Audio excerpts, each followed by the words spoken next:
Good morning, dear students. In our last classes, we discussed the meaning and definition of economics. Also, we came to know about the differences between microeconomics and macroeconomics.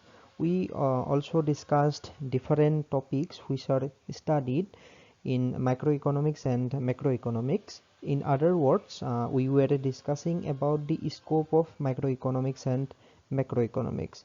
In today's class, let us come to know about the course content in your macroeconomics paper. Uh, you all know that you have two papers in second year course. The papers are microeconomics and macroeconomics. So in today's class, let us know the different chapters, I mean the contents in your macroeconomics paper. So we shall be also starting the chapter 1 in macroeconomics paper. So let us start the class. Now, first of all, let us know about the course content of your macroeconomics paper. In this paper, you will have to study 6 units. In this paper, I mean, there are 6 units or 6 chapters in macroeconomics paper. So, the name of the first unit is Introduction. In this introductory lesson, you will come to know about the emergence of macroeconomics. In the second lesson, you will be studying about national income accounting. In that particular chapter, you will study about some basic concepts of macroeconomics, then circular flow of income and methods of calculating national income. The different methods are the product or value added method, then expenditure method, and lastly the income method. Then you will have to study about some macroeconomic identities, then goods and prices, and lastly about GDP and welfare. The name of the third unit is Money and Banking. In this unit, you have to study about the functions of money, demand for money, the transaction motive, the speculative motive, then the supply of money, legal definitions, narrow and broad money, money creation by this banking system, instruments of monetary policy, and the Reserve Bank of India.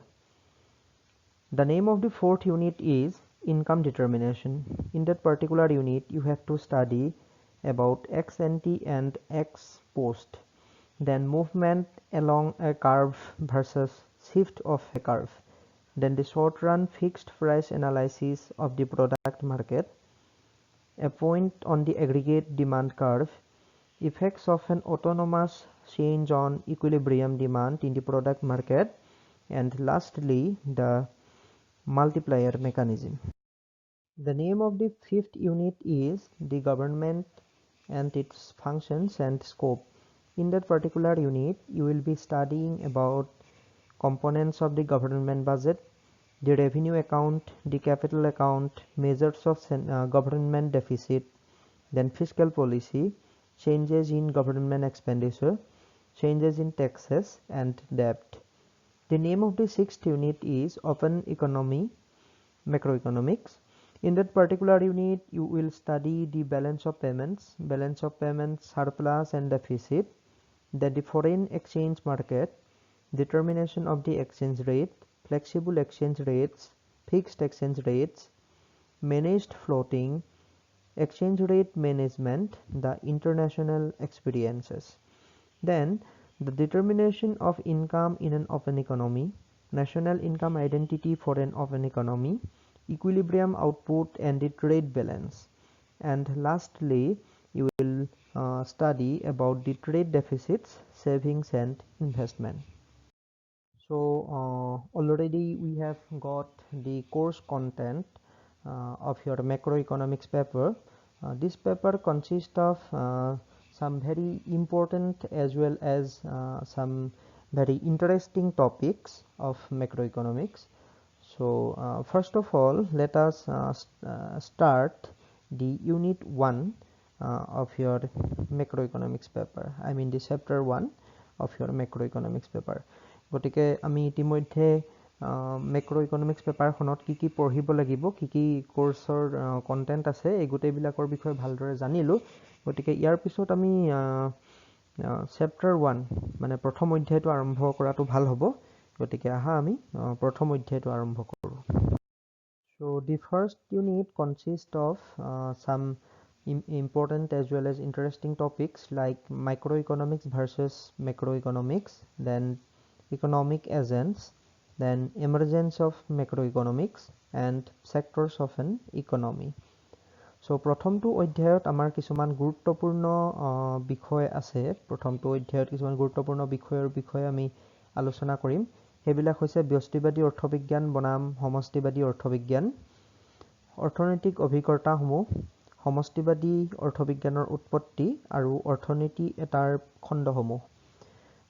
The first topic is macroeconomics versus microeconomics. That means microeconomics versus macroeconomics. So we have already discussed the differences between macroeconomics and macroeconomics in details. So I am not going to repeat all these. So those who did not understand the differences between microeconomics and macroeconomics, I request them to watch my previous videos. So we shall be starting from economic agents. We shall not study the differences between microeconomics and macroeconomics in this class because we have already studied that particular topic. So in this class we shall start from economic agents, then emergence of macroeconomics, and lastly different sectors of an economy. So এইটো অধ্যায়ত আছে আমাৰ ব্যষ্টিবাদী অৰ্থবিজ্ঞান বনাম সমষ্টিবাদী অৰ্থবিজ্ঞান। এই বিষয়টো ইতিমধ্যে আমি আগৰ শ্ৰেণীবোৰত আলোচনা কৰিছোঁ। ব্যষ্টিবাদী অৰ্থবিজ্ঞান আৰু সমষ্টিবাদী অৰ্থবিজ্ঞানৰ মাজৰ পাৰ্থক্য আৰু এই দুটাৰ পৰিসৰ ভালদৰে আলোচনা কৰা হৈছে। গতিকে কোনোবাই যদি সেইটো ব্যষ্টিবাদী অৰ্থবিজ্ঞান আৰু সমষ্টিবাদী অৰ্থবিজ্ঞানৰ পাৰ্থক্য নাজানা, তেতিয়াহ'লে মোৰ আগৰ ভিডিঅ'বিলাক চাব পাৰা। আগৰ ক্লাছৰ ভিডিঅ'বিলাক ইউটিউবত আছে, তাতে ভালদৰে বুজি পাবা। গতিকে আমি ব্যষ্টিবাদী অৰ্থবিজ্ঞান আৰু সমষ্টিবাদী অৰ্থবিজ্ঞানৰ বিষয়ে আমি আজিৰ ক্লাছত আলোচনা নকৰোঁ পুনৰাই। তাৰ সলনি আমি অৰ্থনৈতিক অভিজ্ঞতাৰ পৰা শ্ৰেণীটো আৰম্ভ কৰিম। অৰ্থনৈতিক অভিজ্ঞতাসমূহৰ বিষয়ে আলোচনা কৰিম, তাৰপিছতে সমষ্টিবাদী অৰ্থবিজ্ঞানৰ উৎপত্তিৰ বিষয়ে আলোচনা কৰিম, আৰু শেষত অৰ্থনীতি এটাৰ বিভিন্ন খণ্ডসমূহৰ বিষয়ে আলোচনা কৰিম। So first of all, let us discuss the meaning of economic agents. অৰ্থনৈতিক অভিজ্ঞতাসমূহ মানেনো কি, সেই বিষয়ে আমি প্ৰথমতে আলোচনা কৰিম। By economic agents, we mean those individuals or institutions which take economic decisions. They can be consumers who decide what and how much to consume. They may be producers for goods and services who decide what and how much to produce. They may be entities like the government, corporation, banks, which also take different economic decisions like how much to spend, what interest rate to be charged on the credits, and how much to tax, etc. So mainly economic agents mean some individuals or institutions, those which take economic decisions.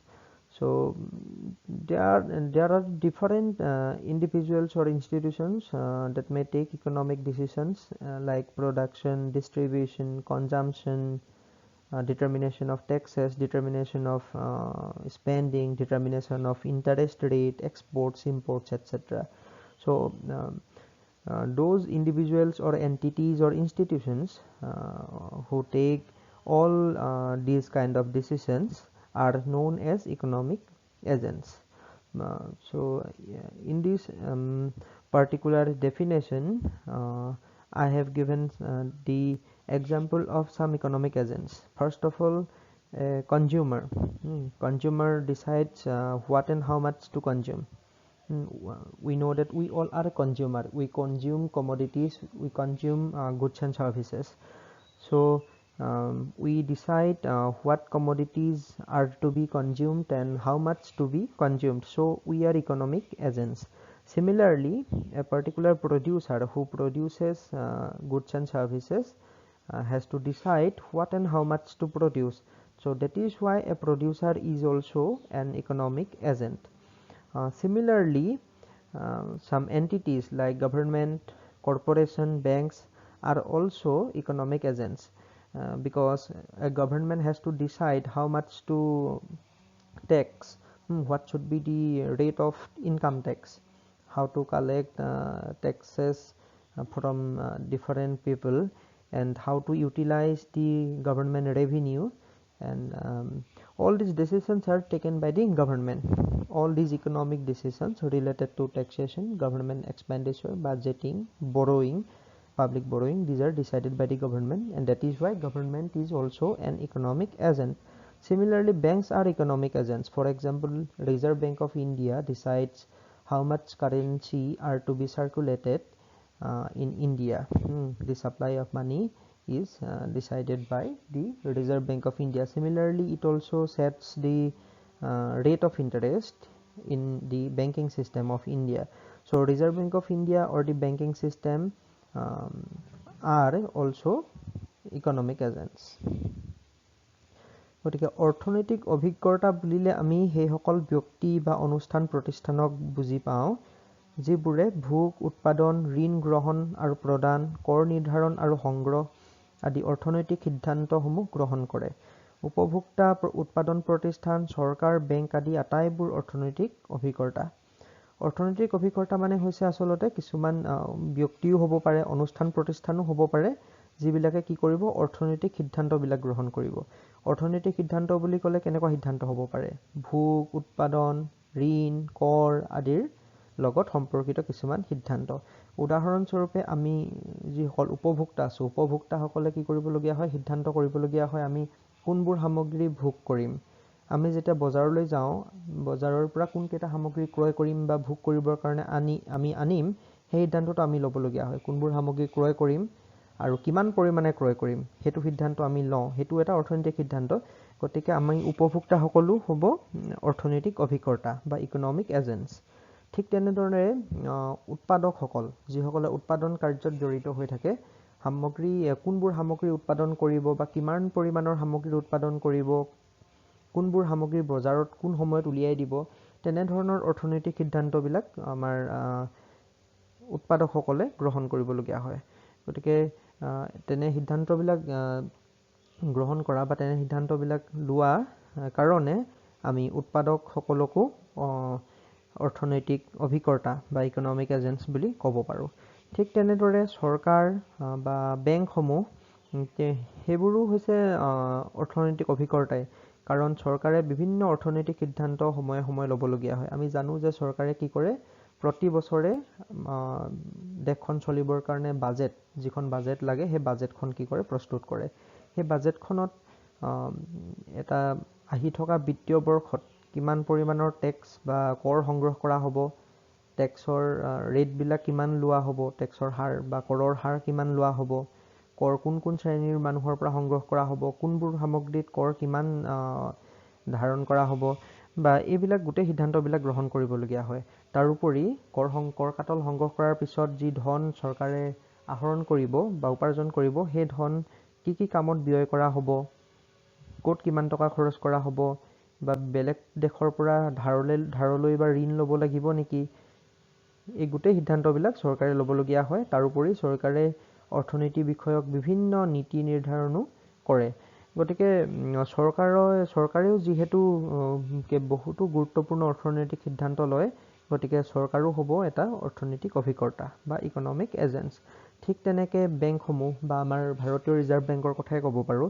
ভাৰতীয় reserve বেংকে কি কৰে, আমাৰ দেশত মুদ্ৰাৰ প্ৰচলন কৰে। আমাৰ কাগজী মুদ্ৰা যিবিলাক আছে, 10 টকাৰ নোট, 20 টকাৰ নোট, 50 টকাৰ নোট, 100 টকাৰ নোট, এই গোটেইবিলাক নোট কি কৰে, ভাৰতীয় ৰিজাৰ্ভ বেংকে যোগান ধৰে।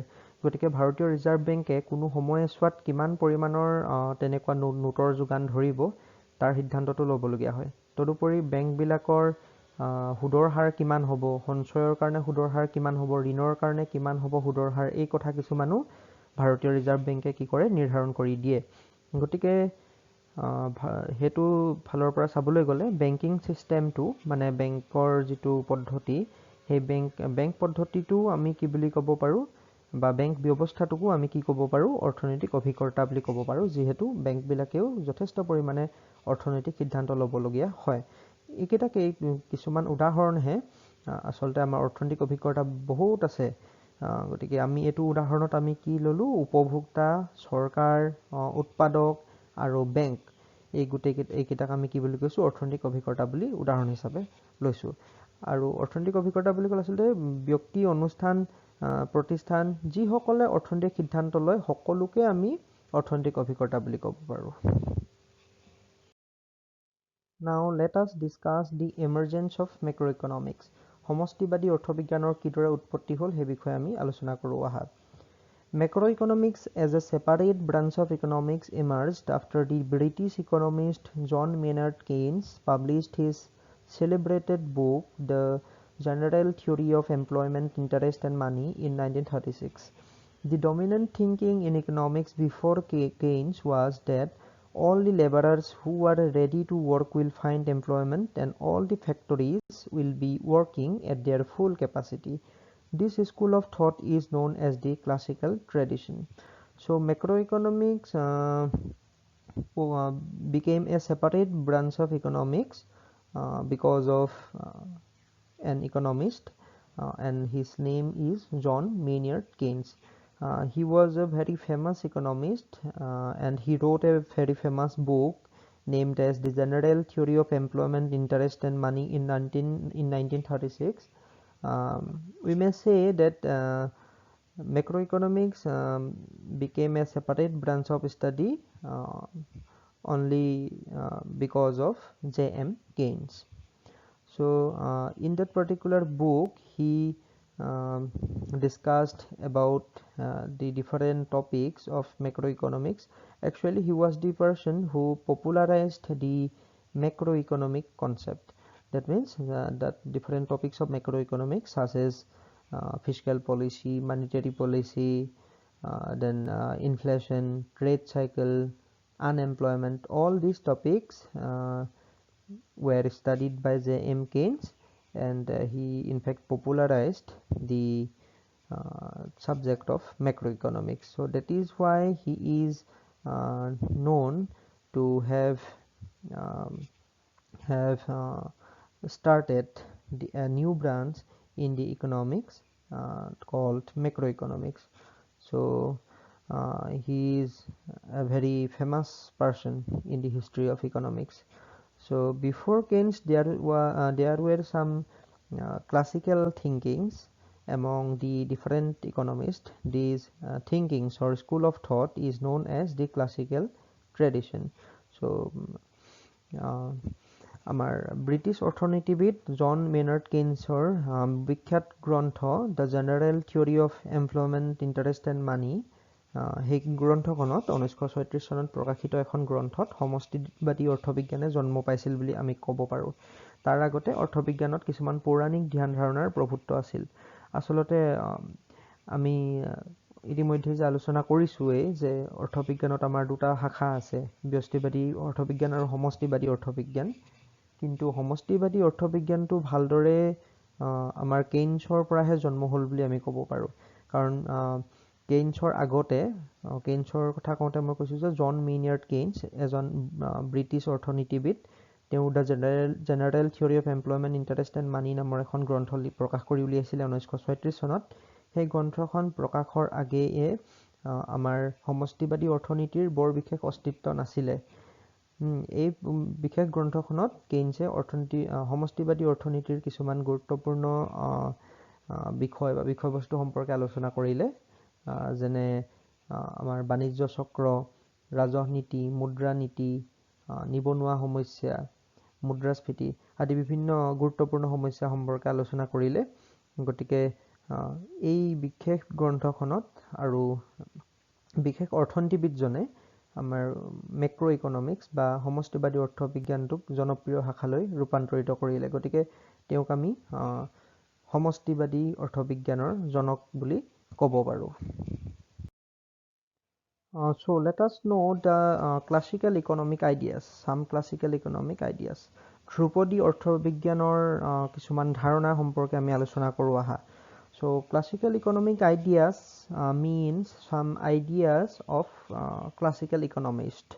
Classical economist means ancient economist. That means economists like Adam Smith, then T.R. Malthus, J.B. Say, etc. So the ideas of those economists were known as the classical economic ideas. So classical economists had some assumptions. According to them, there should be laissez-faire. Laissez-faire means minimum government intervention. That means government should not participate in economic activities. There should be minimum government intervention. So second important assumption of classical economist is the automatic correction. According to classical economist, there is no instability in the economy. Economy is always in stable mode in the long run. According to them, there is no economic instability. So if there exists any economic stability in the short run, it will be automatically corrected. There will be automatic adjustment or automatic correction mechanism in case of short-term instabilities. Instability means depression, inflation, etc. So according to classical economists, in the long run, there is no economic instabilities. In the long run, there is no depression, no inflation, etc. In the long run, the economy will be stable, and this stability will come automatically. Even in the short run, there may be some instabilities like inflation, depression, etc. But these kind of instabilities will be corrected automatically by an invisible hand. They were talking about an invisible hand. This invisible hand will automatically correct the instabilities like inflation, depression, etc. And their theories are based on full employment level. Full employment means a situation where all resources are fully employed. গতিকে আমাৰ যিসকল পৌৰাণিক বা আগৰ দিন ধ্ৰুপদী অৰ্থবিজ্ঞানৰ জনক আছিলে, যিসকলক আমি ধ্ৰুপদী অৰ্থনীতিবিদ বুলি কওঁ, ক্লাছিকেল ইকনমিষ্ট, যেনেকৈ আমাৰ অৰ্থবিজ্ঞানৰ পিতৃ আডাম স্মিথ বা T.R. মালথাছ, J.B. ছে, তেওঁলোকক আমি বা A.C. পিগু, তেওঁলোকক আমি কি কওঁ, ধ্ৰুপদী অৰ্থনীতিবিদ। গতিকে তেওঁলোকৰ যিবিলাক আইডিয়া আছিলে বা তেওঁলোকৰ যিবিলাক ধাৰণা আছিলে, সেইবিলাকক আমি ধ্ৰুপদী অৰ্থবিজ্ঞানৰ ধাৰণাসমূহ বুলি কওঁ।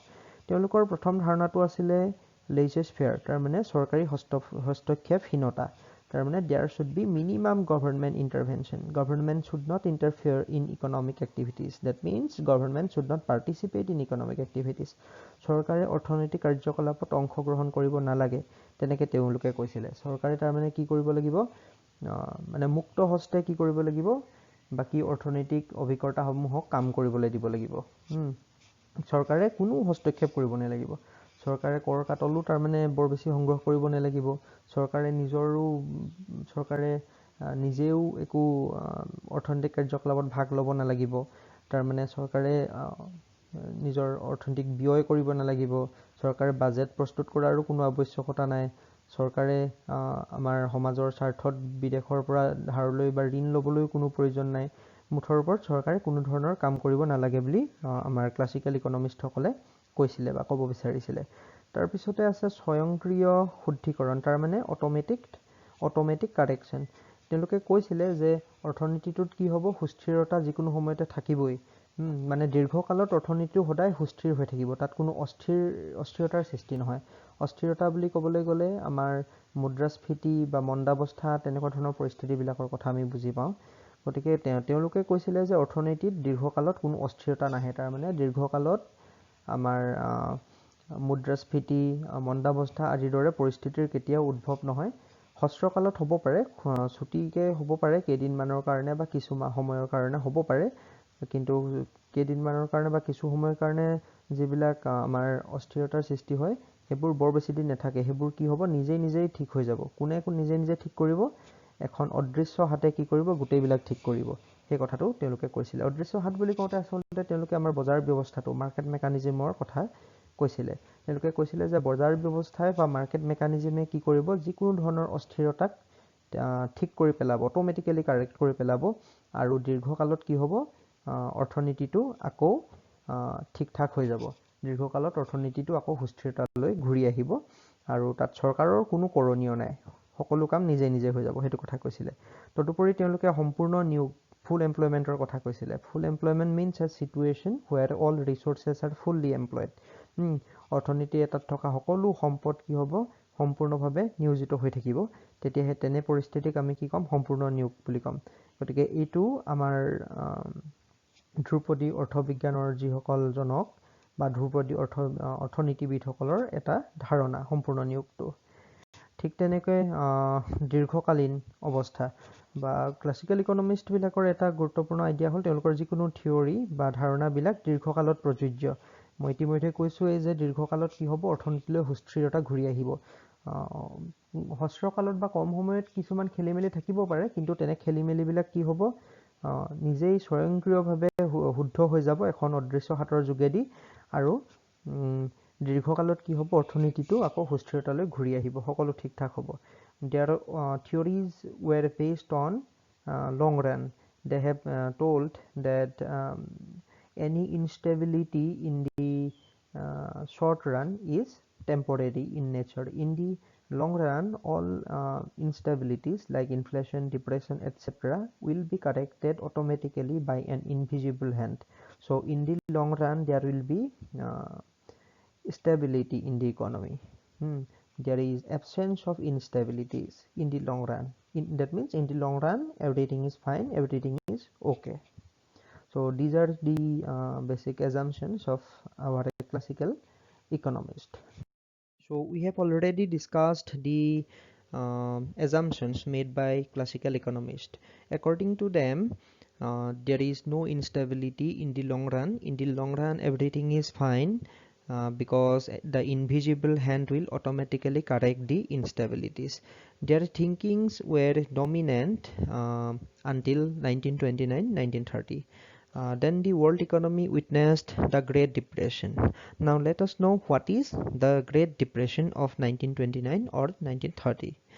So we have already discussed about the trade cycle. In a previous class you will find that we discussed about the trade cycle.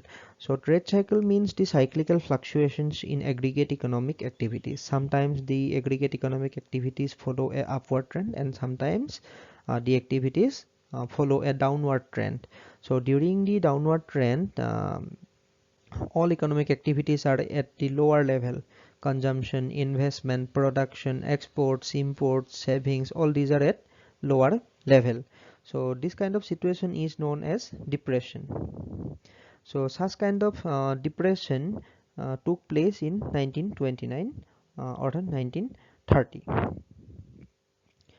So ইতিমধ্যে আমি আমাৰ ধ্ৰুপদী অৰ্থনীতিবিদসকলে আগবঢ়োৱা ধাৰণাবিলাকৰ বিষয়ে আমি গম পাইছোঁ তেওঁলোকে কৈছিলে যে দীৰ্ঘকালত কোনো অস্থিৰতা নাথাকে অৰ্থনীতিত কি হ'ব দীৰ্ঘকালত সুস্থিৰতা ঘূৰি আহিব এখন অদৃশ্য হাতে কি কৰিব অৰ্থনীতিটো সুস্থিৰ কৰি তুলিব তাত কোনো অস্থিৰতা নাথাকে দীৰ্ঘকালত তেনেধৰণৰ কথা কৈছিলে তেওঁলোকৰ যি ধাৰণা আছিলে সেই ধাৰণাবিলাক খুবেই জনপ্ৰিয় আছিলে অন্তত 1929 চনলৈকে 1929 চনত কি হ'ল আমাৰ বিশ্ব অৰ্থনীতিয়ে এটা বৃহৎ মন্দাৱস্থাৰ সৈতে সন্মুখীন হ'বলগীয়া হ'ল গতিকে আমাৰ এই বৃহৎ মন্দাৱস্থাটোনো কেনেধৰণৰ আছিল আমি ইতিমধ্যে বাণিজ্য চক্ৰৰ বিষয়ে আলোচনা কৰি আহিছো আগৰ ক্লাছত বাণিজ্য চক্ৰ বা ট্ৰেড চাইকেল মানে কি আছিলে যে আমাৰ অৰ্থনৈতিক কাৰ্যকলাপ আমাৰ উৎপাদন নিয়োগ ভোগ আমদানি ৰপ্তানি সঞ্চয় আদি বিভিন্ন ধৰণৰ অৰ্থনৈতিক কাৰ্যবলীবিলাক কি হয় উত্থান পতন হৈ থাকে কেতিয়াবা অৰ্থনৈতিক কাৰ্যকলাপবিলাক খুব ওপৰত থাকে কেতিয়াবা আকৌ সেইবিলাকৰ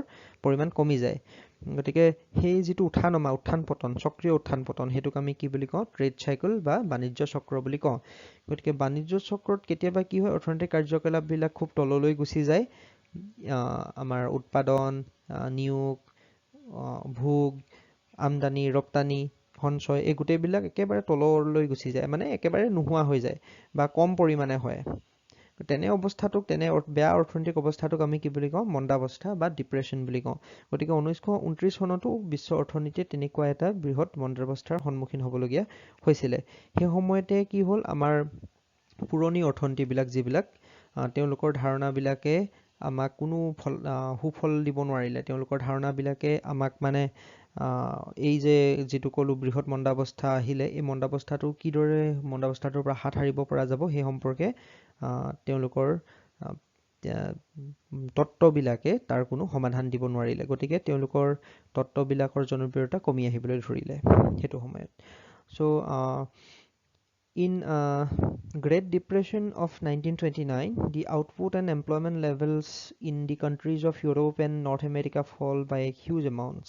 It affected other countries of the world as well. Demand for goods in the market was low. Many factories were lying idle. Workers were thrown out of the jobs. In USA from 1929 to 1933, unemployment rate rose from 3% to 25%.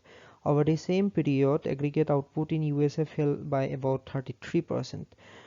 So it was a very tragic situation during the depression, Great Depression of 1929. It affected the countries of Europe and North America as well as the countries of world. So demand in the market was very low at that time. So many people or many workers were thrown out of the jobs, and the unemployment rate was very high in USA, and aggregate output fell by about 33% in that particular depression. So it was a very tragic or problematic situation, in fact. So but the classical economist or classical economic ideas could not provide any solution how to get rid of this depressionary trap. In fact, the classical economist or classical economic ideas could not give any solution. They according to them, they told that in the long run everything will be okay. We have already studied that classical economists believed that in the long run there is no instability, everything will be fine in the long run automatically. But such automatic correction did not happen in this particular depression. In this particular depression, automatic correction did not take place in the long run. The depression continued. So their ideas, their theories failed in this depression. So the world or the economist had to think about the functioning of the economy in a new way. So because during this time the classical economist, that means the ideas of the classical economist, failed to provide any solution to recover the economy. So some new ideas emerged in the field of economics.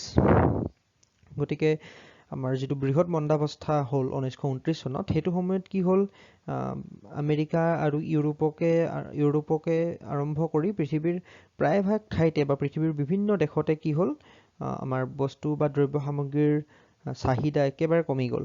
ফেক্টৰীবিলাক বন্ধ হ'বলৈ ধৰিলে, উৎপাদন প্ৰতিষ্ঠানসমূহ বন্ধ হ'বলৈ ধৰিলে, বহু চাকৰিয়ালক বা বহু কৰ্মীক কি কৰা হ'ল, চাকৰিৰ পৰা আঁতৰাই দিয়া হ'ল, মানে তেওঁলোক কি হ'ল, নিবনুৱা হৈ পৰিল।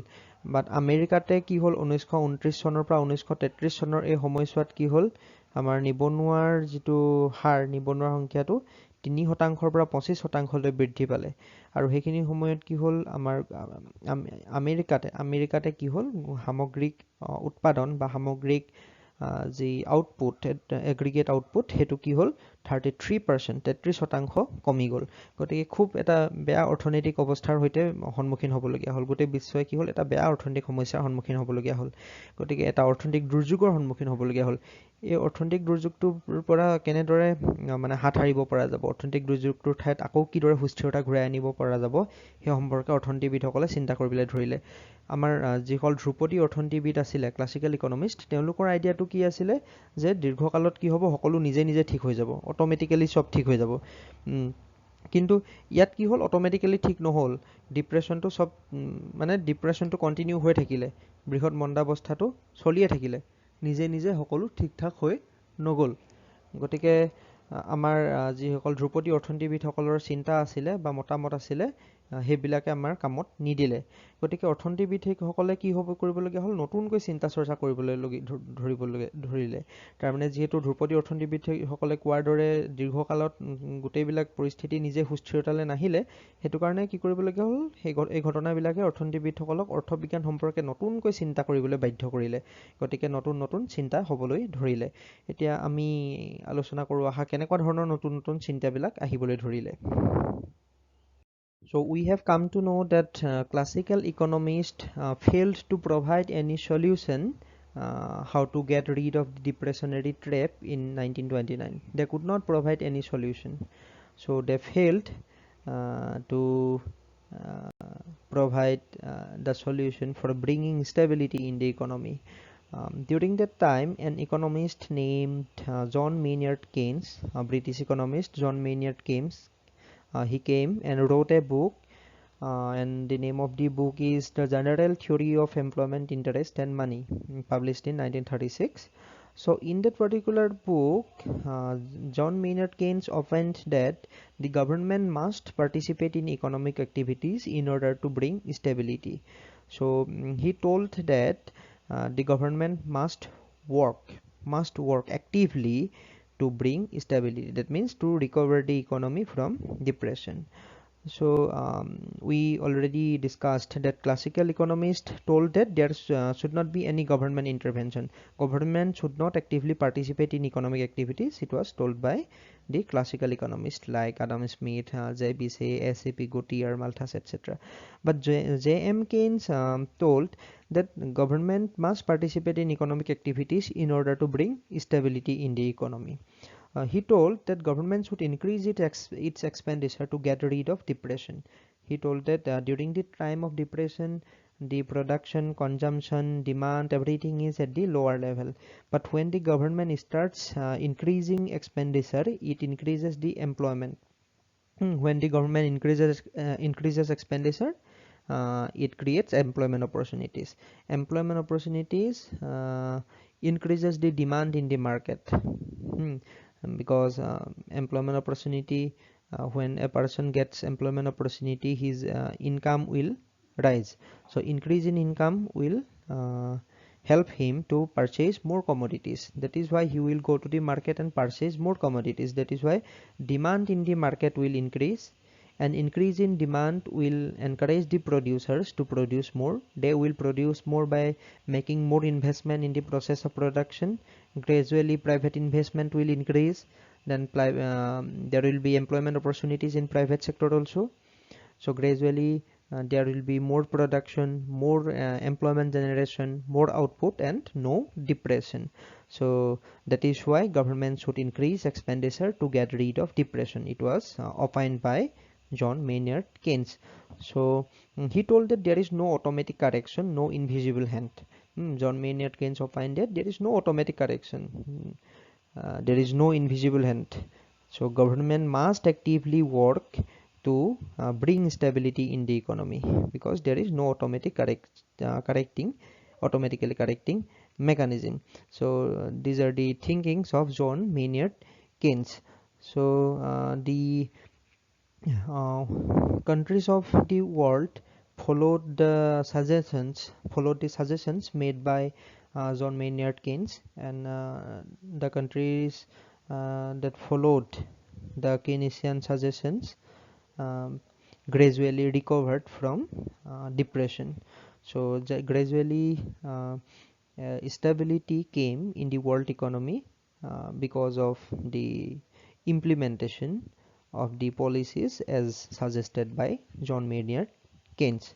So John Maynard Keynes was definitely a very famous economist during that time, because he was the person who suggested the policies, how to get rid of the depressionary trap, how to recover the economy from depression.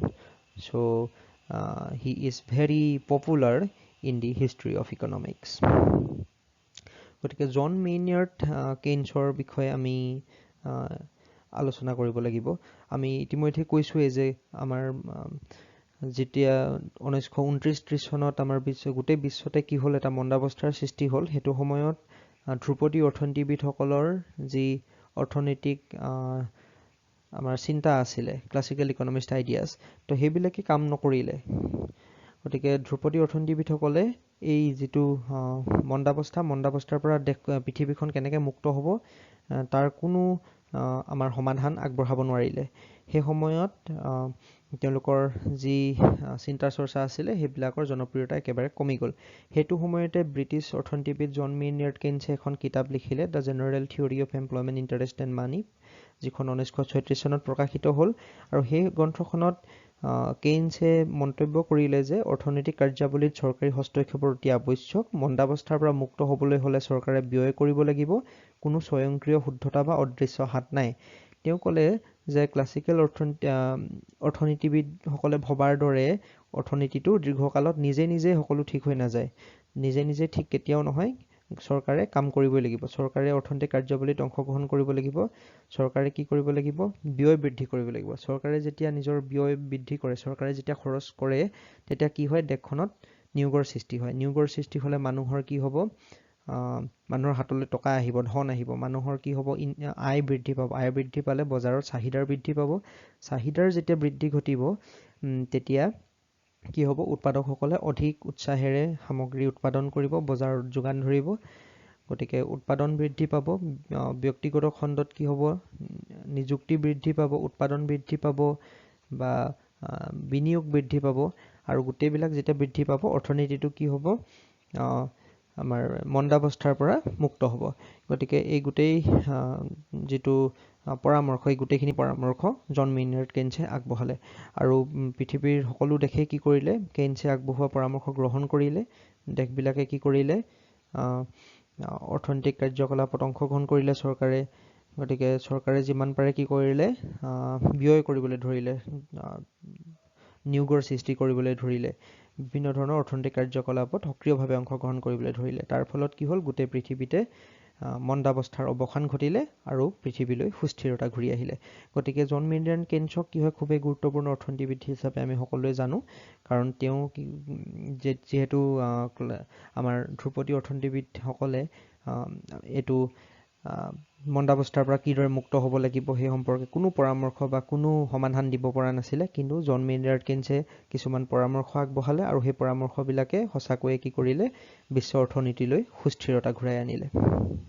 Now let us discuss the different sectors in an economy. অৰ্থনীতি এটিৰ বিভিন্ন খণ্ডসমূহ। Actually there are 4 sectors in an economy. Macroeconomics sees an economy as a combination of 4 sectors. So the sectors are household sector, the firms, the government and the external sector. So household sector consists of our general people, the citizens like us. We buy commodities from the market and also we supply some services like labor, etc. To the farms. So household sector is the most important sector in the economy. It is the main source of demand.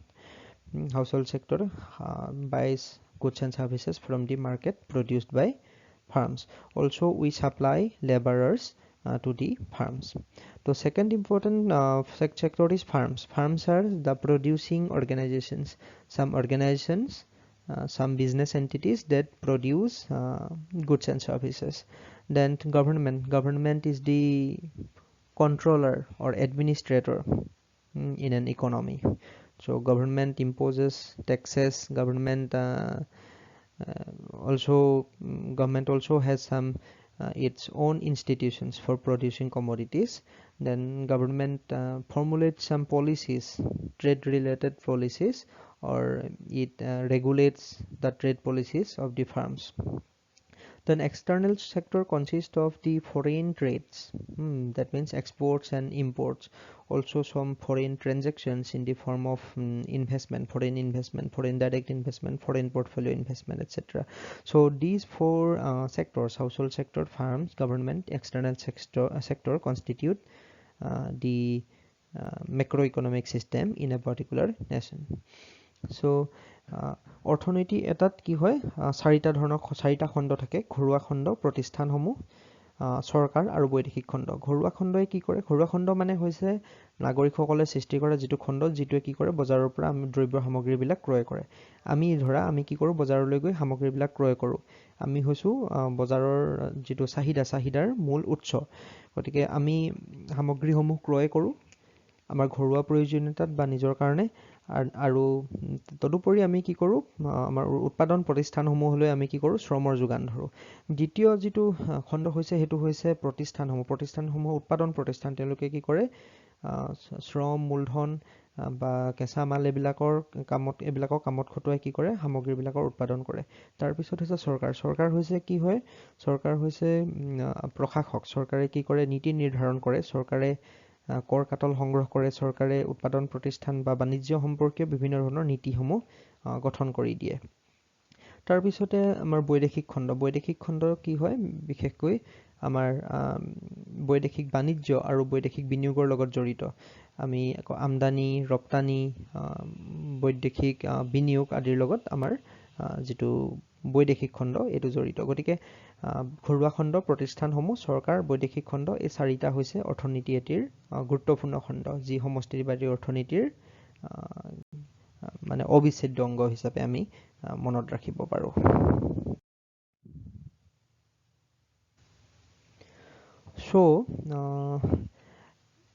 So in our class today we studied the macroeconomics and we came to know that macroeconomics deals with the aggregate economic variables of an economy. It also takes into account various interlinkages which may exist between the different sectors of an economy. This is what distinguishes it from microeconomics, which mostly examines the functioning of the particular sector of the economy, assuming that the rest of the economy remains the same. Macroeconomics emerged as a separate subject in the 1930s due to Keynes. The Great Depression, which dealt a blow to the economies of developed nations, had provided Keynes with the inspiration for his writings. In this book, we shall mostly deal with the working of a capitalist economy. Hence, it may not be entirely able to capture the functioning of the developing country. Macroeconomics sees an economy as a combination of four sectors, namely households, firms, government, and external sector. গতিকে আমি আজিৰ শ্ৰেণীত বিভিন্ন বিষয়ৰ সম্পৰ্কে আলোচনা কৰিলো বিশেষকৈ 1930 চনত হোৱা মন্দাৱস্থাৰ পিছত কেইনছে কিদৰে এখন কিতাপ লিখিলে আৰু সেই গ্ৰন্থখনত তেওঁ মন্দাৱস্থাৰ পৰা মুক্ত হ'বলৈ কিদৰে চৰকাৰে কাম কৰিব লাগিব সেই সম্পৰ্কীয় পৰামৰ্শ কিছুমান আগবঢ়ালে আৰু কিদৰে আমাৰ সমষ্টিবাদী অৰ্থনীতি বিজ্ঞানে জন্ম লাভ কৰিলে জনপ্ৰিয়তা লাভ কৰিলে সেই সম্পৰ্কে আলোচনা কৰিলো তদুপৰি অৰ্থনীতি এটাৰ বিভিন্ন খণ্ড ঘৰুৱা খণ্ড প্ৰতিষ্ঠানসমূহ চৰকাৰ আৰু বৈদেশিক খণ্ড সেইবিলাকৰ গুৰুত্ব সম্পৰ্কে আমি আলোচনা কৰিলো So with this I would like to conclude today's class. In the next class we shall be discussing on some of the other important topics of macroeconomics. Thank you. So আজিৰ শ্ৰেণীটো ইমানতে সামৰিবলৈ বিচাৰিছো পৰৱৰ্তী শ্ৰেণীত আমি অৰ্থনীতি আৰু সমষ্টিবাদী অৰ্থনীতি বিজ্ঞানৰ অন্যান্য কিছুমান গুৰুত্বপূৰ্ণ বিষয় সম্পৰ্কে আলোচনা কৰিম ধন্যবাদ